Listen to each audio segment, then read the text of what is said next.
Kemudian salah satu kunci ya kekuatan, salah satu, bukan kunci utama tentunya. Salah satu kunci kekuatan di dalam agama kita ini adalah di mana di tempat tersebut kekuatan di tangan siapa? Kekuatan hidup, bernegara, berbangsa itu di tangan siapa? Ya dari situlah kekuatan agama pun akan ya bersumber, muncul, ya tumbuh, berkembang dari tangan orang-orang yang mempunyai kekuatan tersebut. Ya tentu sudah sekalian, ya adanya pada pemimpin. Ya, kekuatan itu adanya pada pemimpin.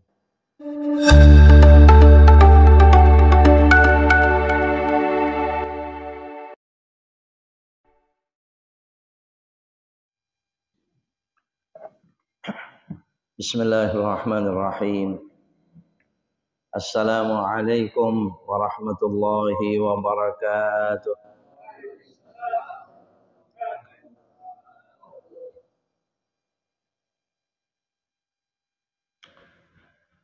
Alhamdulillahi rabbil alamin.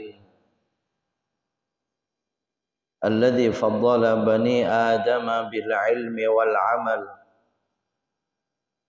Wassalatu wassalamu ala habibi rabbil alamin. Habibina wa nabiyyina Muhammadin asyrafil anbiya'i wa sayyidil mursalin wa ala alihi wa ashabihi wa man tabi'ahum bi ihsanin ila yaumiddin. Subhanaka la ilma lana illa ma 'allamtana innaka antal alimul hakim. Fa'allimna 'uluman nafi'ah fid dini wad dunya wal akhirah.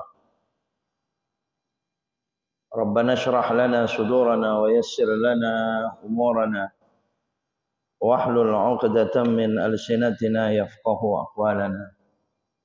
Hasbunallah wa ni'mal wakil. Ni'mal maula wa ni'man nasir. Wala haula wala quwwata illa billahil aliyyil azim. Amma ba'd.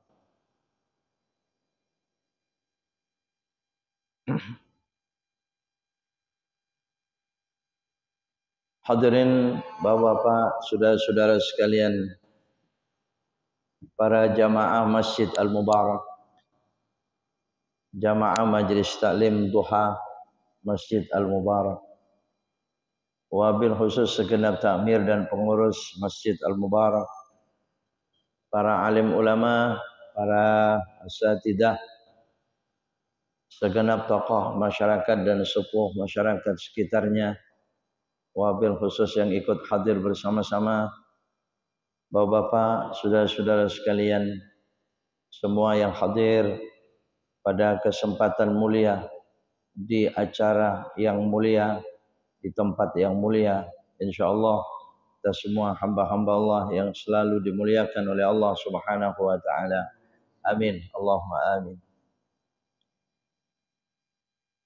Sekali lagi tentunya kita bersyukur kepada Allah, dan pagi hari ini sangat bersyukur tentunya kepada Allah Subhanahu wa ta'ala dengan kenikmatan yang diberikan oleh Allah, sehat afiat kita, kesempatan mulia kembali diberikan oleh Allah, rezeki kebaikan kesalehan kembali dianugerahkan oleh Allah Subhanahu wa ta'ala. Dan pasti kita pada saat ini sedang gembira. Kita digembirakan oleh Allah dengan hadirnya kita, berkumpulnya kita di masjid ini, karena dengan pengetahuan kita, dengan ilmu kita, kita memahami janji besar kegembiraan dari Allah Subhanahu wa ta'ala.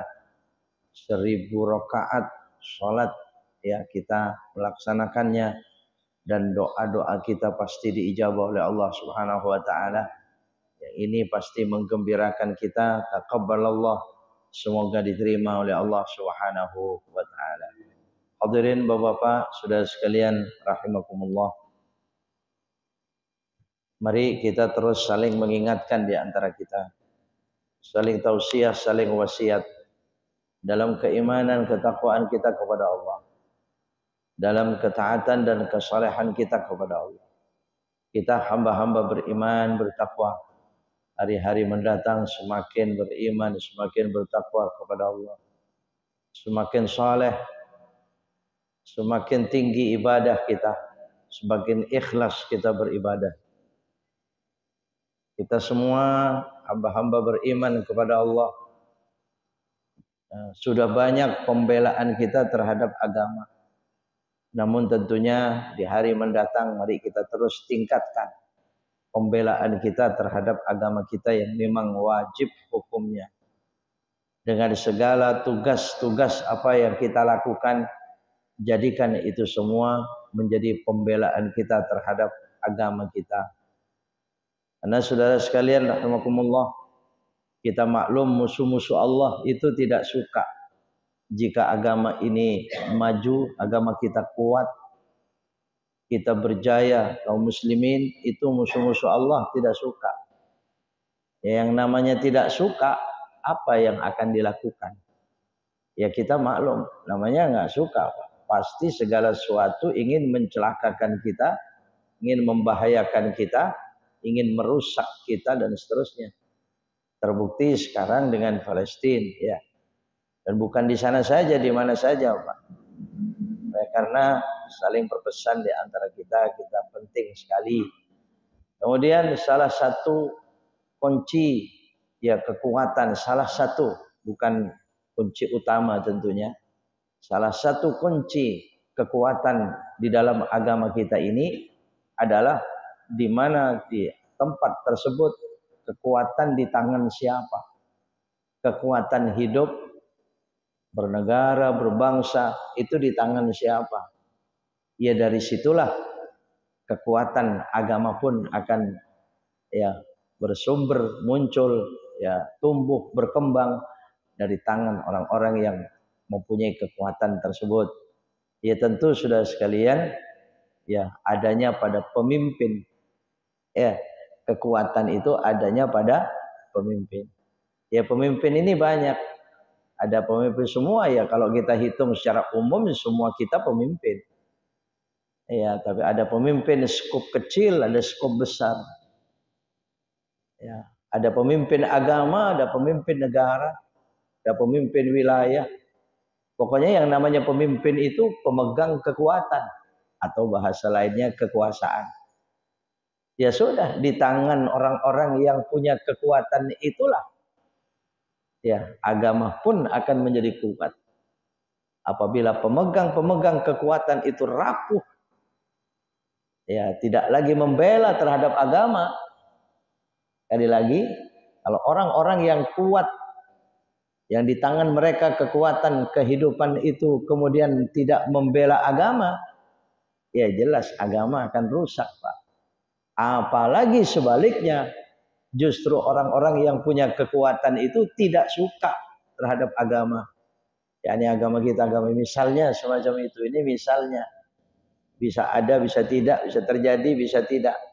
Ya sudah, tunggu saatnya hancur, rusak.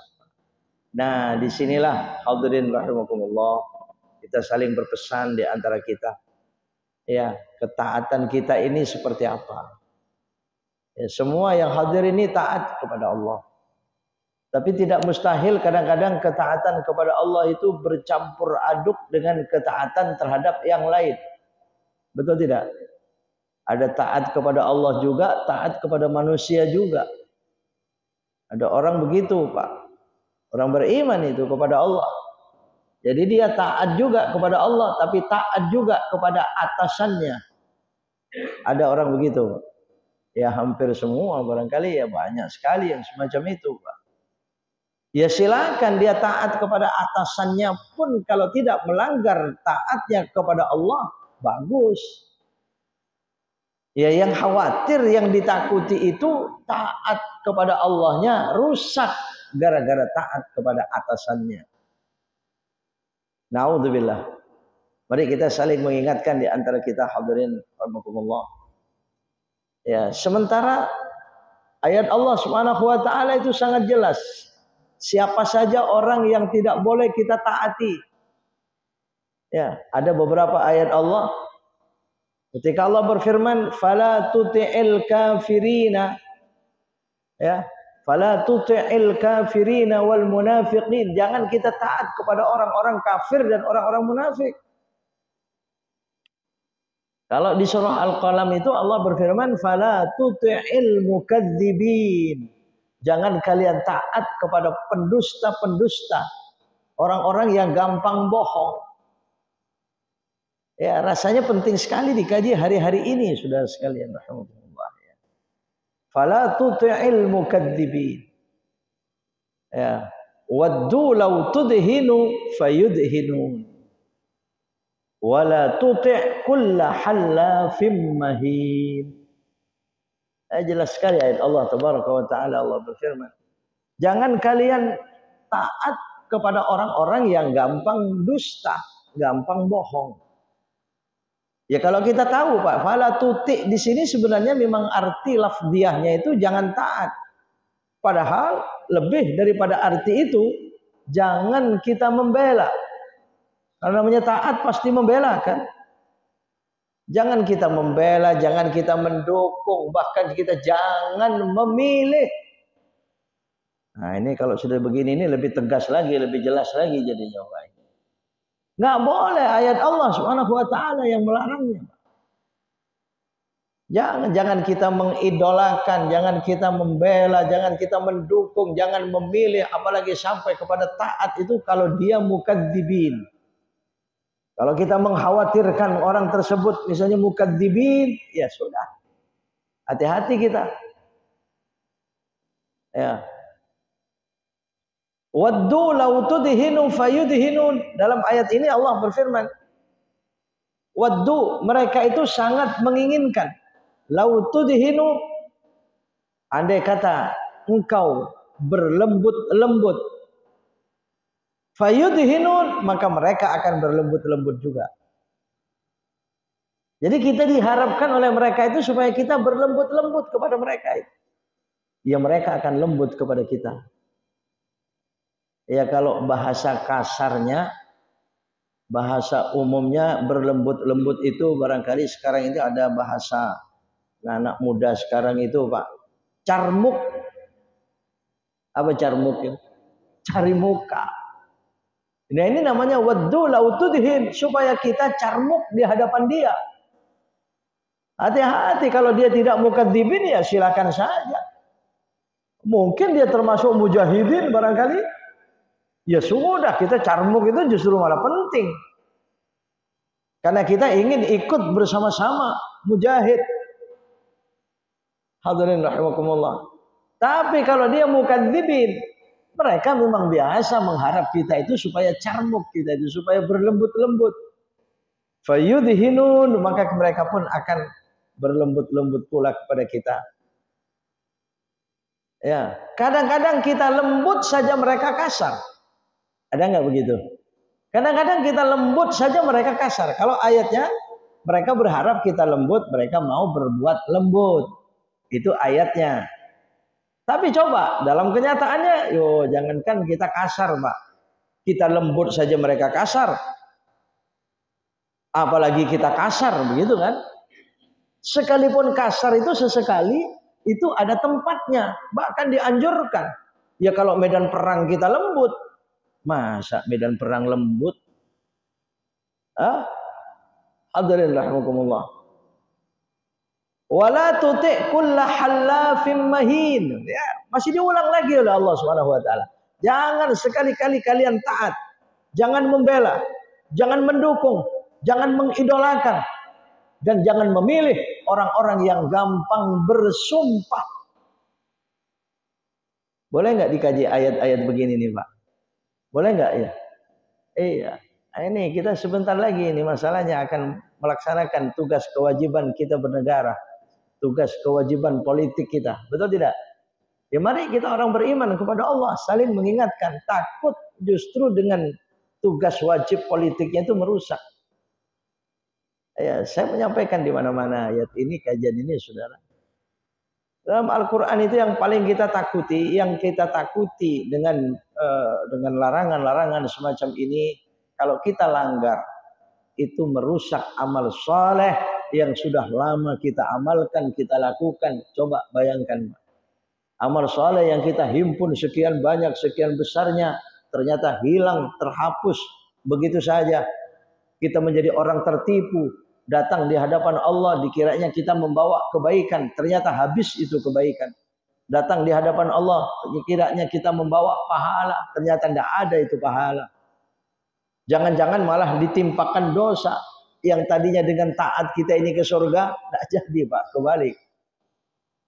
Siapa yang rela semacam itu? Makanya jangan dianggap remeh dan sepele.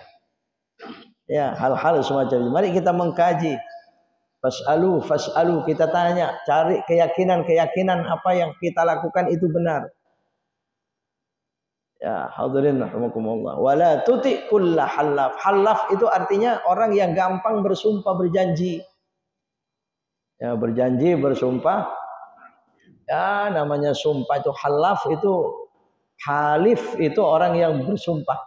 Tapi halaf itu orang yang tukang. Atau mungkin tukang bersumpah, gampang bersumpah dia. Kemudian mahin itu menghina. Menghina itu sebenarnya hina, itu bahasa Arab, itu sebenarnya bahasa Al-Quran menghina itu. Ya, hamazin, orang yang gampang mencela. Masya'in binamim, kalau dia berjalan kemana-mana itu namimah, dia adu domba, dia bawa fitnah. Ya, kalau kita ketemu orang semacam itu hati-hati. Fala tuti, kata Allah Subhanahu Wa Taala. Kalau kita tuti, kalau kita taat, kita membela, mendukung, sudah habitatil a'mal, ya terhapuslah amal-amal saleh kita. Naudzubillah. Ya penting kita saling mengingatkan di antara kita, saudara. Coba saja Pak, kalau kita rekening kita sudah sekian lama kita masukin, sudah merasa banyak, rekening kita sudah dikira besar, dia ternyata begitu dicek, cek saldo, nggak taunya habis. Apa yang terjadi kepada kita? Nangis kita. Kemana ini? Wah, kalau rekeningnya habis, ya, terjadi penipuan semacam itu, pasti lapor ke sana kemari. Betul tidak? Tapi kalau amal solehnya yang habis, belum tentu lapor itu. Hadirin rahimakumullah. Ini ayat Allah Subhanahu wa taala. Bahkan manna'in lil khairi mu'tadin athim. Manna itu adalah orang-orang yang biasa mencegah, menghalang-halangi, merintangi kebaikan. Manna'in lil khair, enggak suka dia dengan kebaikan. Ada orang semacam itu. Ini cerita Allah Subhanahu wa taala, macamnya manusia. Ada manusia dengan kebaikan enggak suka, namanya tidak suka, dia manna', pasti melakukan hal-hal merintangi, menghalangi. Iya. Jangan sampai kuat, jangan sampai menang dan sebagainya, ya. Dirintangi, dihalangi, bahkan sampai kepada hal-hal buruk pun mau mereka melakukannya itu. Allah, naudzubillah. Ini cerita Allah Subhanahu wa taala, manna'in lil khairi mu'tadin athim. Nah, ini dia. Saya katakan tadi itu. Sudah tukang merintangi kebaikan, menghalang-halangi kebaikan, mu'tadin athim, terbiasa dia dengan dosa. Mu'tad, terbiasa dia dengan dosa itu. Jadi enggak ada rasa takut. Kalau kita kan takut, Pak. Kita mau hasut, mau bikin orang susah, kita enggak mau. Ya, tapi mereka semacam itu mu'tad, biasa. Malah begitu berhasil dia melakukan atau menyiksa orang dan sebagainya, wah, malah senang dia, malah puas dia. Allah, naudzubillah. Ada manusia begitu. Ya, contohnya seperti sekarang ini, membunuh ribuan manusia, mereka masih terus saja dengan sombongnya. Ya, makin menjadi-jadi, mereka puas. Nah, jadi manusia seperti apa semacam itu? Manusia tapi bukan manusia. Ya. Utullin ba'da dzalika zani. Mereka itu biasa kasar. Utul, biasa kasar. Ya, ba'da dzalika zani, yang terkenal dengan kekasarannya terkenal. Ya sudah, sekarang ini, Pak. Manusia-manusia kasar berulah kembali, terkenal dengan kasarnya, betul tidak? Iya, Israel dan seterusnya dan antek-anteknya, ya, keturunannya, ya, dari zaman dahulu sudah diceritakan oleh Allah. Utullin ba'da dzalika zanim. Kenapa demikian? An kana dza malin wa banin. Biasanya orang semacam itu zamalin. Dia punya banyak harta. Dia punya banyak harta, didukung dengan banyaknya harta. Akhirnya apa? Keinginan dia sekalipun buruk tadi itu semakin kuat. An kana dza malin wa banin. Banin itu artinya keturunan. Tapi maksudnya lagi bukan cuma keturunan, pendukung. Namanya keturunan dia kan pasti mendukung dia. Ya sudah, banin ini pendukung, Pak. Orang kalau sudah hartanya banyak, apalagi jabatannya tinggi, pendukungnya banyak, ya Allah, dia gampang sekali melampaui batas kehidupan yang normal. Dan dia gampang sekali berbuat sesuatu merusak. Apapun yang merusak dia gampang melakukannya. Ya Allah, ini cerita Allah Subhanahu wa taala, an kana dzamalin wa banin. Maka cerita Allah yang semacam ini kita berlindung kepada Allah, jangan sampai ada orang-orang kuat di negara kita tercinta Indonesia ini, jangan sampai ada orang kuat model begini. Betul tidak? Iya. Bagaimana orang itu bisa kuat? Ya bisa kuat itu tergantung kita juga, Pak. Kalau dukungannya kuat, ya jadi kuat dia. Betul. Ya kalau kita dukungnya nggak kuat, ya nggak kuat dia, Pak. Orang punya kekuatan dimanapun itu karena dukungannya kuat juga. Iya, negara yang kuat didukung oleh negara yang kuat, ya semakin kuat. Orang juga begitu. Makanya kalau kita yang meragukan tentang ya orang itu bakal gampang sumpahnya, gampang janjinya, kemudian dia ya tidak utul itu kasar, kemudian tidak tawadhu. Kalau udah kurang tawadhunya, kalau udah gampang ngomong begini, Pak, misalnya siapapun kita manusia, itu kecil kayak begitu mah. Di tangan saya itu beres kalau saya nangani itu. Ini hati-hati nih. Betul tidak? Ada orang kadang-kadang begitu. Karena dia punya kekuatan. Wah itu di tangan saya semua. Wah ya orang begini ini pembicara. Tapi tidak ada perkataan insya Allah itu tidak ada. Tapi kalau udah pakai insya Allah itu sudah lumayan. Kalau udah pakai insya Allah ya kita namanya insya Allah. Insya Allah kalau nanti akan begini, insya Allah ada insya Allahnya. Nah orang-orang mukadzibin ini tidak mau dia insya Allah itu nggak mau. Orang tadi hamaz, mahin, gampang menghina, gampang mencela, membawa fitnah kemana-mana, kurang hormat kepada yang lain, yang ada merendahkan, menyepelekan, ya batarul haq, merendahkan yang hak. Ya gampang dia tergelincir dengan salah dan dosa, bahkan terkenal dengan dosanya, mu'tadin athim, bahkan utullin ba'da dzalika zanim, terkenal, orang tahu. Ya, kalau sudah semacam itu ya sudah, Pak. La tuti, pesan Allah Subhanahu wa taala, jangan kita taat. Karena kalau sampai kita taat, di surah Al-Ahzab Allah berfirman, qalu ya laita qalu rabbana inna ata'na sadatana wa kubara'ana fa'adalluna as-sabila.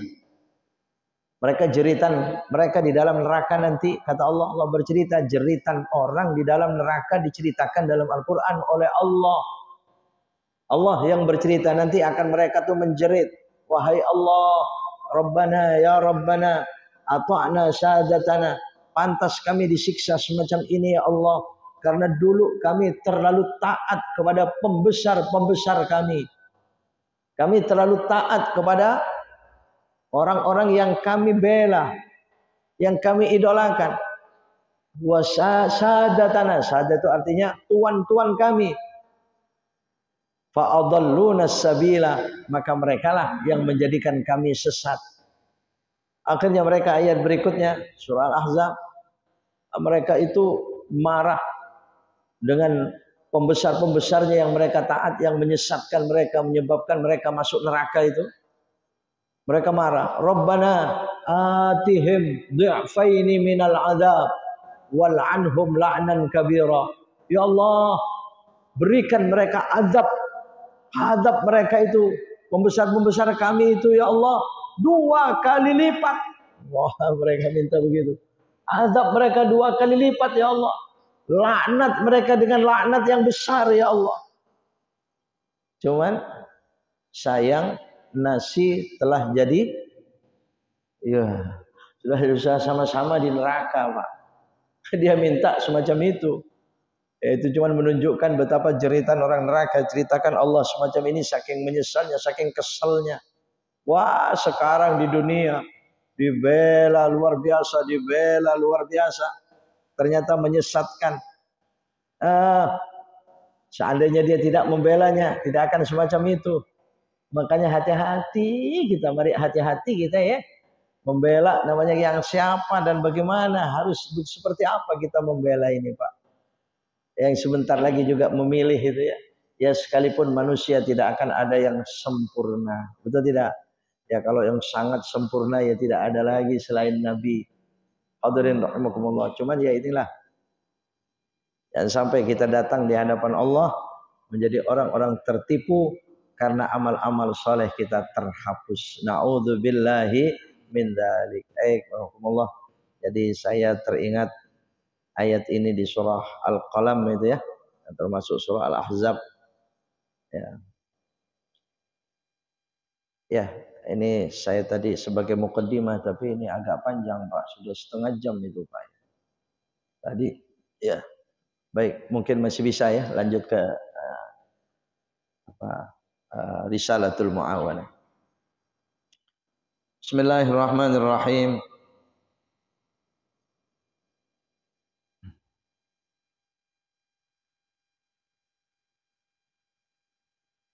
Masih melanjutkan daripada pembahasan sebelumnya berkenaan dengan salat,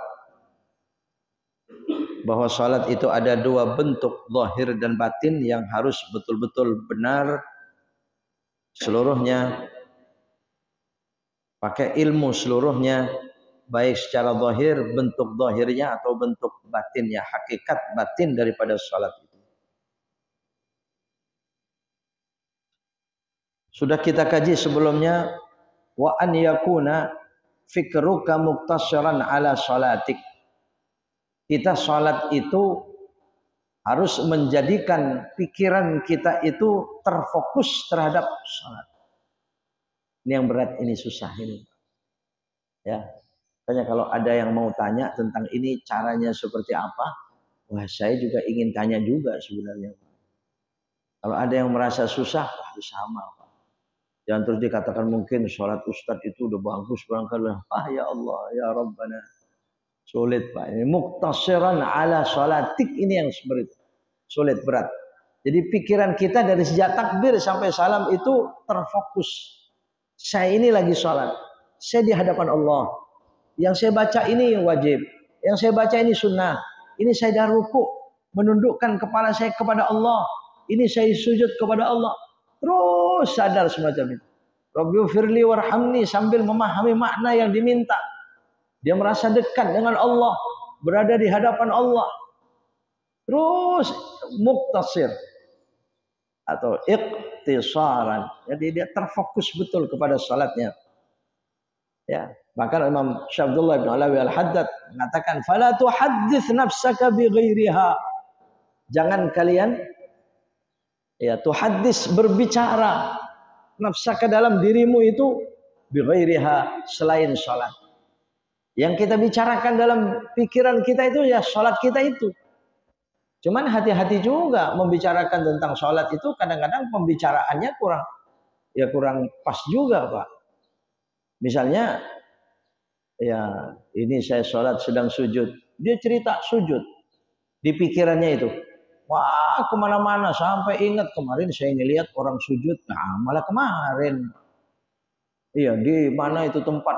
Ya, di puncak sana. Nah, jadi kemana-mana. Malah tentang sholat. Nah, ini kadang-kadang begitu. Berkembang sendiri namanya pikiran. Nggak pernah diam pikiran itu. Hati itu nggak pernah diam. Ya, usahakan semacam itu. Terus bagaimana? Kalau sudah mulai bercerita ke sana, sudah keluar dari fokus kita itu, tarik lagi. Iya, tarik lagi, masukkan lagi kepada fokus pikiran kita. Begitu Syekh Abdullah Ibnu Alawi Al-Haddad, fala tuhaddits nafsaka bi ghairiha wa takunu muta'addiban bi adabil munajati ma'allahi ta'ala. Seraya orang salat itu digunakan adab-adab munajat kepada Allah. Ya namanya orang munajat sedang berbisik kepada Allah. Ya seriusnya, khusyuknya, ikhlasnya, berkata-katanya lembut dan sebagainya. Orang sholat jangan bentak-bentak. Namanya munajat, Pak. Ya, nggak pernah ada ya orang sholat masa ada sholat bentak-bentak, Pak. Ya. Tapi kalau orang sholat itu gemetar atau menangis, oh saya beberapa kali melihat itu. Orang dalam sholatnya menangis, sesenggukan luar biasa, air matanya banyak keluar. Nah, kalau itu iya, silakan kalau itu karena khusyuknya. Ya, ada lagi gemetar. Dia gemetar deh. Pokoknya begitu takbir dia gemetar. Tapi begitu selesai sholat, saya lihat itu enggak. Karena di samping saya. Saya lihat begitu selesai sholat, dikiran enggak. Enggak, gemetarnya hilang dia. Tapi begitu dia sholat, mau sholat sunnah, sholat wajib. Jadi bergetarnya itu luar biasa, Pak. Terlihat betul. Ketika tangan itu bergetarnya itu bukan cuma yang digerak-gerakin apa namanya, yang kitik-kitik itu bukan. Tapi dia memang bergetar seluruh badannya. Sambil sedikit-sedikit napasnya mendesis begitu dengan bacaannya. Begitu, ada desisan semacam itu. Ya, mungkin karena khusyuknya. Ya, wa'alam ya. Ada yang semacam itu. Nah, ini adab tentang munajat kepada Allah. Karena Nabi Shallallahu Alaihi Wasallam bersabda, Innamal musalli munajin rabbah. Bahkan salah satu adabnya lagi, kalau kita munajat kepada Allah kemudian dalam berjamaah, khususnya sholat, ya ada tentang ya al-munajah itu maknanya lagi hadithul abdi li rabbih sirrah, adalah perbincangan seorang hamba kepada Tuhannya secara sir. Ya walaupun mungkin kita di tempat sendiri bersuara, tapi kan tidak mengganggu yang lain karena tidak ada orang lain, sedang sendiri dalam tahajud kita dan seterusnya. Bitadarru, dengan khusyuknya dia. Awid doa, atau dengan permintaan. Bisa dengan pujian-pujian memuji Allah. Ya semua itu pujian dalam sholat itu. Fatihah itu pujian. Selain itu doa. Awalnya itu memuji, 4 ayat itu memuji, kemudian 3 ayatnya dari iyyaka na'budu wa iyyaka nasta'in, ihdinas shiratal mustaqim, seterusnya itu berdoa. Permohonan kepada Allah. Ya. Awid doa, au ma yasha. Atau mungkin semudia seperti apa doa, apa munajat, apa pujian-pujian kepada Allah. Wa min adabil munajah, dan sebagian dari adab munajat itu ma warada an Abi Sa'id Al-Khudri radhiyallahu an. Seperti hadis yang diriwayatkan Abi Sa'id Al-Khudri. Qala i'takafa Rasulullah sallallahu alaihi wasallam fil masjid. Ini pertemuan yang lalu sudah dibahas ini. Nabi sallallahu alaihi wasallam pernah i'tikaf di suatu masjid. Fasami'ahum yajharu bil qiraah. Pada saat Nabi i'tikaf, Nabi mendengar suara orang sahabat yang membacanya keras. Bacanya dibaca keras. Fasami'ahum yajharu bil qiraah. Sementara orang lain masih sangat membutuhkan sunyi, sepi. Ini ada orang ini bacanya keras nih. Ya.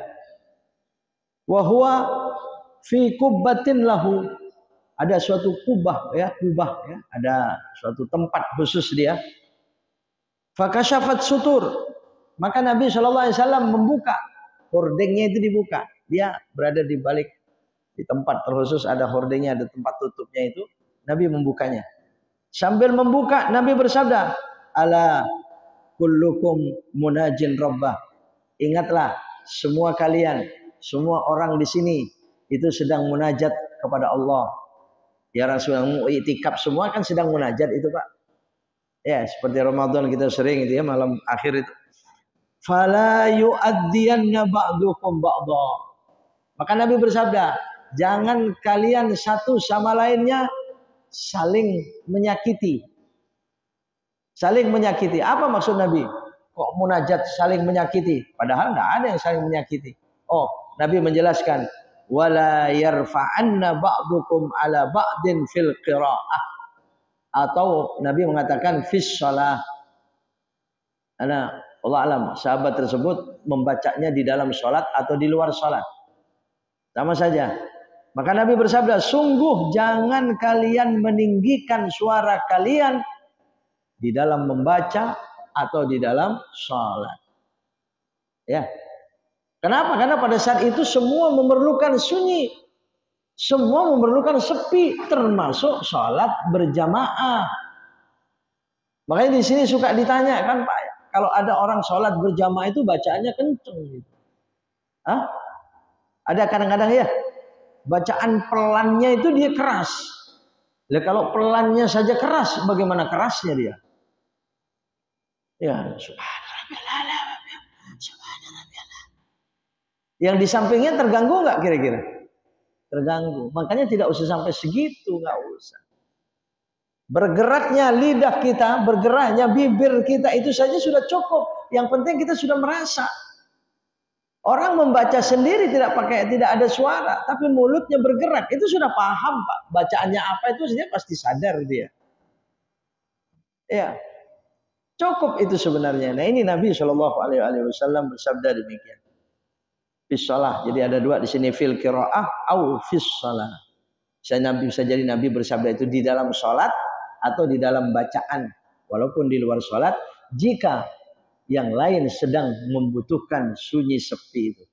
Tapi kalau seperti zikir berjamaah lain, itu memang sedang dibutuhkan dikerasin, betul tidak? Lain itu silakan Pak, itu ada babnya tersendiri, ada hadisnya tersendiri, ada peristiwa tersendiri di zaman Nabi. Silakan, jangan terus hadis ini dijadikan dalil. Wah, kenapa kita harus yasinan, tahlilan saling keras itu? Malah pakai pengeras suara. Wah, nanti dijadikan dalil ini mau dihentikan yang demikian. Nanti itu ada babnya tersendiri, az-zikru ma'al jamaah, atau disebut ada lagi bab yang lain, az-zikrul jahri, zikir-zikir yang jahar. Ada itu ya. Jadi silakan, itu diperlukan.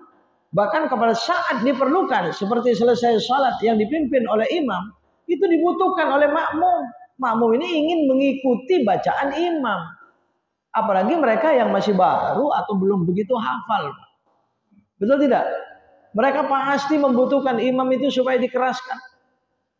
Dan tidak jarang masih banyak orang yang ketika dikeraskan bersamaan, berbarengan, berjamaah dengan imam, itu yang merasa lebih nikmat daripada dia sendiri. Ada orang yang semacam itu. Dzalul dzikri fa'lam annahu la ilaha illallah, la ilaha illallah. Bareng-bareng berjamaah dipimpin oleh imam itu nikmat. Coba sendirian, la ilaha illallah, nggak enak sendirian. Ada orang yang semacam itu, sekalipun juga ada orang itu kalau berjamaah katanya dia terusik dengan suara-suara itu, nggak bisa khusyuk dia. Ya sudah, orang yang semacam itu nggak usah ikutan, nggak usah berjamaah, ke pojokan aja di sana. Ya cuman kalau ada orang yang semacam itu, jangan sholat di belakang imam deh. Iya kan? Iya, jangan sholat di belakang imam. Nanti ya di samping dia terganggu, ya, kemudian selesai salam dia minggir. Nah itu kurang hormat terhadap imam. Ya, sedangkan imam belum selesai. Ya, ini ya. Jadi hadisnya seperti itu. Innamal musalli munajin rabbah. Sesungguhnya orang yang salat itu munajat kepada Allah Subhanahu wa taala. Dalam hadis yang lain, Anas bin Malik radhiyallahu anhu, Nabi bersabda, "Idza kana ahadukum fis salati fa innahu munajin rabbah."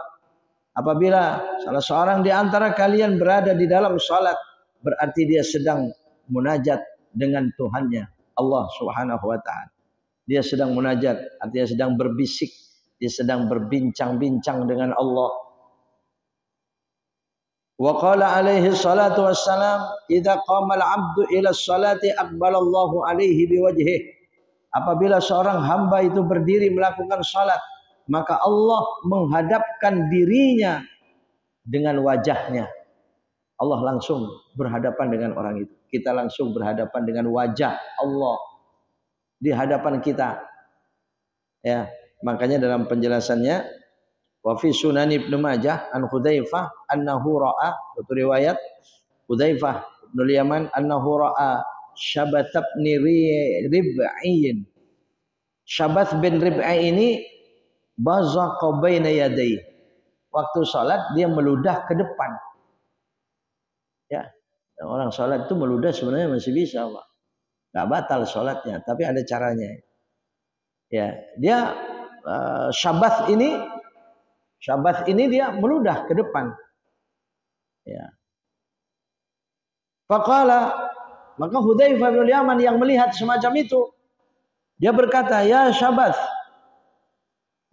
Ya Syabath, kata Hudzaifah, "La tabzuq baina yaday." Oh, jangan meludah ke arah depan begitu. Fa inna Rasulullah sallallahu alaihi wasallam kana yanha an dzalik. Bahwasanya Rasulullah melarang itu. Itu dilarang Nabi. Waqala, dan Nabi bersabda, "Innar rajula," sungguhnya seorang, "idza qama yusalli," kalau dia berdiri melakukan salat itu, "aqbalallahu alaihi biwajhihi," maka Allah menghadapkan dirinya langsung dengan wajahnya, hatta yanqaliba, sampai orang itu menoleh-noleh. Makanya kita dalam salat noleh-noleh kanan kiri juga enggak boleh, meludah ke depan juga enggak boleh. Kalau sudah salat itu menoleh, yakni apalagi dengan salam, memang sudah selesai salatnya dengan salam kan menoleh itu, ya sudah enggak berhadapan dengan Allah seperti di dalam salat lagi. Hatta yanqaliba au yuhadditha hadatsa su'in, atau dia pikirannya kacau mengingat berbicara tentang keburukan-keburukan, atau mungkin terjadi suatu keburukan. Apa? Hadatsa su'in ini termasuk batal wudu. Kalau udah batal wudunya ya sudah, tidak lagi dia berhadapan dengan Allah. Langsung dengan wajah Allah itu. Au yuhditsa hadatsa su'in. Ya Pak, jadi ya, kita nggak kuat kadang-kadang kan namanya kita makan itu Pak, sebelum sholat kita makan. Bisa saja ada sisa-sisa makanan di gigi itu, apalagi yang bolong-bolong gigi itu ya Pak ya. Kemudian sudah dibersihkan, sudah kumur, sudah sikat, tetap aja kadang-kadang ada sisa. Kalau itu disikat tuh nggak kena. Karena ketika baca bergerak-gerak mulut ini turun dia ke lidah. Namanya di lidah itu ada makanan. Baca susah. Pernah ada yang mengalami begini? Pernah mengalami begini, Pak? Iya. Ada di lidah. Ditelan batal, disebut makan, batal sholatnya kalau ditelan. Mau air, mau makanan, sekecil apapun, ditelan, batal. Ya. Akhirnya ya harus dibuang. Mau dibiamkan di lidah, baca susah. Apalagi imam, bacanya dikerasin. Ada makanan di lidahnya, cadel dia. Ya, makanya harus dibuang. Nah, cara membuangnya ke arah kiri. Ke arah kiri, Pak. Kalau di belah kirinya nggak ada orang. Ya kalau ada orang, bagaimana ke kiri itu? Ya. Jangan ke depan, jangan ke kanan. Tapi ke kiri. Mungkin kita sholat sunnah, tapi kadang-kadang repot juga di masjid, apa dan sebagainya. Makanya penting juga Pak, sholat itu ngantongin sapu tangan, ngantongin tisu, dan sapu tangan. Kalau harus semacam itu, ambil sapu tangannya nggak Pak, ambil di lidah. dengan sapu tangan. Kantongin lagi nggak apa-apa, dipegang nggak apa-apa. Ya, pegang supaya tidak banyak gerak. Kemudian nanti ketika sujud atau gerakan berikutnya baru bisa dia kantongin. Karena nggak najis. Jadi dibawa ke sholat itu nggak batal sholatnya, terbawa sholat itu ya nggak batal sholatnya. Dia bukan benda najis. Ya, cuma semacam itu. Atau meludah, kalau ke kiri, ke samping kiri tapi ke bawah. Kalau masih mungkin, karena orang di sebelahnya itu agak berjarak barangkali. Artinya ya jangan begitu ke samping ya. Diincer ntar habis sholat. Ya, tapi ke samping, ke bawah. Ya, tuh. Kalau itu pun nggak bisa, karena rapat, jamaah rapat, nggak mungkin. Ke samping ya kena juga dia. Ke depan, tapi ke bawah. Bukan ke depan, tapi ke bawahnya. Bisa kan? Bawah kita, ke kaki kita. Selagi bisa semacam itu. Pokoknya jangan ke depan, jangan ke kanan. Ya kalau bisa semacam tadi itu. Saya pernah lihat orang itu, Pak. Jadi dia ngambil tisunya, dia begini. Pegang aja, apa-apa. Iya, karena apalagi yang bagus diikuti kepada gerakan sholat. Jadi ada makanan itu kalau dia bisa diikuti kepada gerakan sholat. Allahu Akbar. Ngambil dia. Satunya ngangkat tangan, satunya ngambil. Atau mungkin gerakan yang ruku atau sujud. Pokoknya ikuti kepada gerakan sholat. Itu yang bagus. Ya. Nah, ini hadis Hudzaifah Ibnul Yaman yang membahas hal ini. Baik. Wala yanbaghi, masih ada waktu, Pak. Wala yanbaghi an yashtaghila binaflin mutlaqin fi waqti naflin warada fi sunnatil mutahharati min fi'li Rasulillah sallallahu alaihi wasallam au qaulih. Wala yanbaghi, dan tidak pantas, jangan melakukan an yashtaghila binaflin. Ini bab yang lainnya. Tidak boleh kita sibuk melakukan hal sunnah mutlak. Binaflin mutlaqin fi waqti naflin, pada waktu sunnah, tapi sunnah ini warada fi sunnati al-mutahharah. Betul-betul dijelaskan dalam hadis yang sahih, yang sebenarnya dilakukan oleh Nabi. Min fi'li Rasulillah, baik apa yang dilakukan oleh Nabi, au qaulihi, atau disabdakan oleh Nabi. Hatta ya'tiya 'alal adadil akmali minhu, sampai kita bisa melakukan dengan jumlah yang paling sempurna dulu. Jadi artinya apa? Jangan kita memilih mendahulukan sunnah mutlak daripada sunnah yang muakkad. Paham ya? Ini bahasanya tadi itu tidak singkat begitu. Sebenarnya di waktu itu bisa melakukan sunnah muakkad. Yang kita pilih sunnah mutlak. Hilang sunnah muakkadnya. Ini nggak boleh. Jangan, itu nggak pantas itu semacam itu. Sekalipun nggak bolehnya bukan berarti dosa ya. Tapi jangan seperti itu Pak. Kita masuk ke masjid, cuman ada waktu apa? Ya bisa sholat 2 rakaat saja qobliyah. Yang dipilih cuman sholat mutlak 2 rakaat, Pak. Atau mungkin sunat tahiyatul masjid, bukan. Jadi selalu kita pilih yang lebih kuat, lebih muakkad yang mana? Nih waktu duha nih. Ada sunnah yang muakkad sholat duha. Ada orang sholatnya bukan diniatin duha, tapi niat mutlak. Itu jangan. Bukan cuma sholat saja, apa saja Pak, selain daripada sholat. Hadirin rahimakumullah. Itu jangan sampai itu, kata Syekh Abdullah Ibnu Alawi Al-Haddad. Tapi ini adanya di bab sholat. Famin dzalika ar-raka'atul lati takunu qabla al-maktubat au ba'daha. Yaitu yang diutamakan adalah rokaat-rokaat atau sholat-sholat yang harus dilakukan sebelum sholat wajib atau sesudahnya. Ya, jangan yang mutlak, Pak. Ya, wa syuhratuha tughni an dzikriha. Iya. Karena memang pembahasannya itu cukup dan dari ya pembahasan-pembahasan yang membahas kepentingan daripada sunnah-sunnah semacam ini sudah sangat masyhur, sudah sangat umum. Ya, apa saja kita pertimbangkan. Bahkan ya kalau kita masuk ke masjid semacam ini, itu hanya kebolehan saja, Pak. Masuk ke masjid ada taklim seperti ini. Mestinya baru masuk masjid itu tahiyatul masjid.